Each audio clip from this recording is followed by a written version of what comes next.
कोलकाता से निकलकर सामने आई है, जब बंगाल में पहले चरण का चुनाव प्रचार थमा है। 152 सीटों पर 23 अप्रैल को होगा मतदान। सुबह 7 बजे से शाम के 5 बजे तक मतदान होगा। वही निष्पक्ष चुनाव कराने को लेकर सुरक्षा के पुख्ता इंतजाम। बड़ी खबर हम आपको बता रहे हैं। देखिए, 2 चरणों में विधानसभा के चुनाव होने हैं बंगाल में, और ऐसे में चुनाव को लेकर प्रचार प्रसार का भोंपू थम चुका है। सुबह 7 बजे से लेकर शाम 5 बजे तक दोनों ही चरणों में मतदान होगा।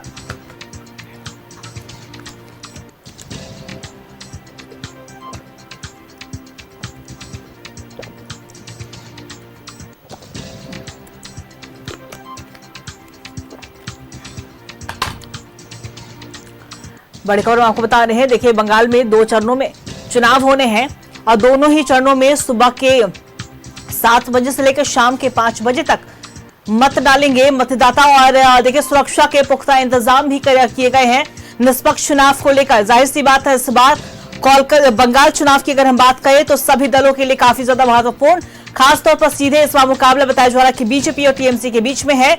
और कांग्रेस भी कहीं न कहीं अपनी दावेदारी को लेकर लगातार ये दावा करती हुई नजर आई है कि हमारी ही सरकार बनने जा रही है।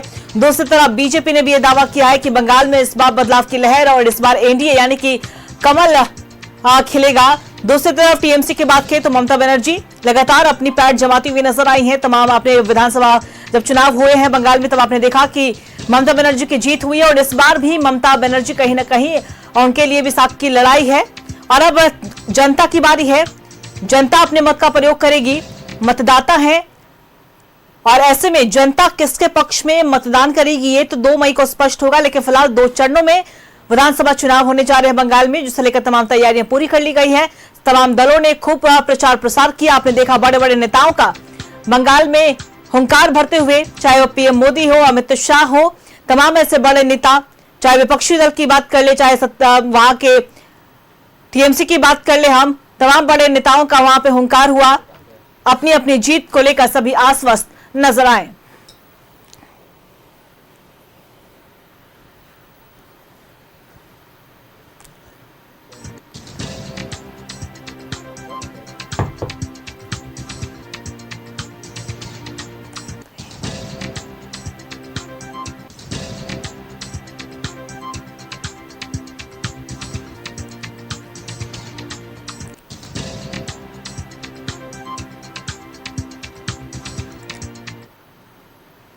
और इसी खबर पे और भी ज्यादा जानकारी देने के लिए हमारे सहयोगी प्रियांशु हमारे साथ लाइव बने हुए उनका रुख करेंगे। आप प्रियांशु, देखिए 2 चरणों में मतदान होना है और ऐसे में निष्पक्ष चुनाव को लेकर तमाम सुरक्षा के पुख्ता इंतजाम किए गए हैं। तमाम दलों का हमने देखा कि खूब प्रचार प्रसार किया गया, लेकिन अब प्रचार प्रसार का भोंपू थम चुका है। अब जनता की बारी है, जनता अपने मत का प्रयोग करेगी। क्या कुछ पूरी जानकारी? देखिए, आज जो है 23 तारीख को जो मतदान होना है उस पहले चरण का, उसको लेकर के जो आज जो है प्रचार प्रसार जो है 5 बजे जो है थम गया है। और ऐसे में जो है तमाम राजनीतिक दल ने जो है आज सुबह से ही जो है 152 सीटों पे जो मतदान होना है पहले चरण में, उन सीटों पे जो है जाकर के प्रचार प्रसार बहुत ज़ोरों शोर से किया। और चाहे वो भाजपा से हम लीडर ऑफ अपोजिशन शुभेंदु अधिकारी की बात करें, गृह मंत्री अमित शाह की बात करें, रक्षा मंत्री राजनाथ सिंह की बात करें, मिथुन चक्रवर्ती की बात करें, मनोज तिवारी की बात करें, दिल्ली मुख्यमंत्री रेखा गुप्ता की बात करें, तमाम जो ये दिग्गज नेता हैं इन 152 सीटों पर जो जाकर के जो आज जनसभाओं को संबोधित किया है कहीं ना कहीं। और अब जो है सुरक्षा के भी कड़े इंतजाम कर दिए गए हैं। चुनाव आयोग की ओर से ये कहा गया है कि जिन 152 सीटों पर जो मतदान होना है उस पर आज शाम 6 बजे से लेकर के सुबह 6 बजे तक जो है 2 पहिया वाहनों पे जो है प्रतिबंध लगा दिया जाएगा 23 तारीख तक। और दोपहर के वक्त में जो है पीछे जो है 2 पहिया वाहन पे बैठाने पे जो है वो भी रोक रहेगी। और इस बीच जो है सिर्फ वही लोग 2 पहिया वाहन निकाले जिनकी इमरजेंसी है, या फिर स्कूल जाने वाले छोड़ने वाले पेरेंट्स हों, या फिर कोई आपातकाल जैसी स्थिति उत्पन्न ना हो, तब तक जो है 2 पहिया वाहन जो है आप यूज़ नहीं करेंगे। तो चुनाव आयोग इस पूरी तरीके से मुस्तैद है, कहीं भी पूरी तरीके से निष्पक्षता हो और उसके साथ साथ जो है किसी भी प्रकार की जो है घटना ना घट सके, इसको ध्यान में रखते हुए केंद्र सुरक्षा बलों की भी जो है तैनाती कर दी गई है जिन 152 सीटों पर जो है मतदान होना है। अब देखिए कुछ ऐसे जगह है जहां से जो है हिंसा की भी खबरें सामने आ रही हैं।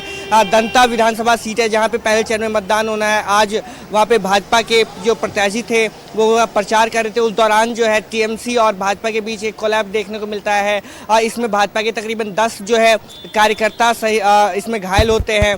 तो अब धीरे धीरे जो कहीं ना कहीं छुटपुट जो है हिंसाओं की भी कहीं ना कहीं से खबर आ रही है। कल जैसे कि कोलकाता पोर्ट से जो भाजपा प्रत्याशी थे उन पे जो है पुलिस ने डंडा लाठीचार्ज किया था। तो अब ऐसे में चुनावी सियासी जो है एक तरीके से हम कहें तो बहुत ज़्यादा गर्माता हुआ नजर आ रहा है। आरोप प्रत्यारोप का जो सिलसिला है वो भी शुरू हो गया है। ममता बनर्जी ये कह रही हैं कि फिर से एक बार टीएमसी की सरकार बनने जा रही है बंगाल में, भाजपा का कोई अस्तित्व नहीं है। वहीं भाजपा जो है लगातार महिला आरक्षण जैसे मुद्दों को और जो बीते दिन पहले बंगाल में जितने भी कृत्य हुए हैं महिलाओं के साथ उनको गिनाते हुए महिला वोटों को साधने का काम करने की कोशिश कर रही है।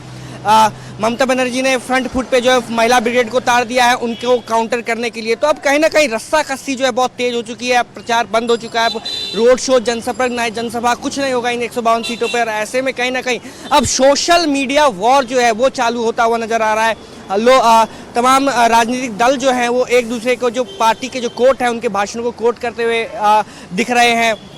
ऐसे में अब बहुत महत्वपूर्ण हो जाता है यहाँ की जो जनता है इस बार क्या कुछ चाह रही है। जब हम लोगों से बात कर रहे हैं तो साफ तौर पे कुछ जो लोग हैं वो निकल के इंफ्रास्ट्रक्चर के नाम पे वोट डालने की बात कर रहे हैं, हेल्थ सेक्टर के नाम पे वोट डालने की बात कर रहे हैं, मेडिकल सेक्टर पे वोट डालने की बात कर रहे हैं। कहीं ना कहीं डेवलपमेंट जो इसके साथ ही बड़ा इशू निकल के आ रहा है। लेकिन एक पक्ष वो भी है जो इस बात को दरकिनार नहीं कर रहा है कि ममता बनर्जी ने जो है इन 15 सालों में बहुत काम किया है, और एक पक्ष वो है जो साफ तौर पर ये कह रहा है कि 34 साल सीपीएम ने बंगाल को लूटा और 15 साल से लगातार ममता बनर्जी की जो सरकार है वो लूटते हुए आ रही है। और बंगाल जो जिस उद्योग के नाम से जाना जाता था आज के तारीख में वो बंगाल जो है पीछे होता हुआ नजर आ रहा है और सारे उद्योग जो है अन्य राज्यों की ओर शिफ्ट कर रहे हैं, लोग यहाँ से पलायन कर रहे हैं।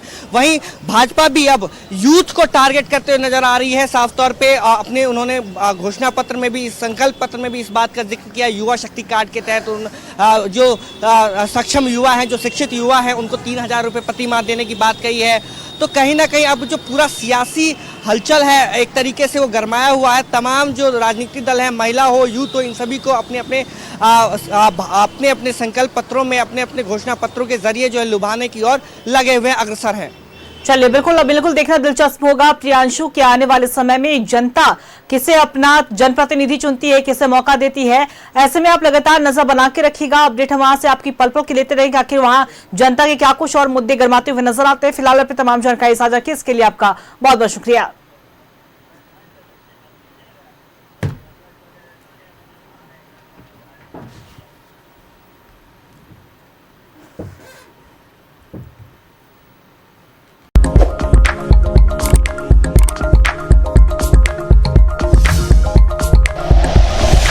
Like and share videos.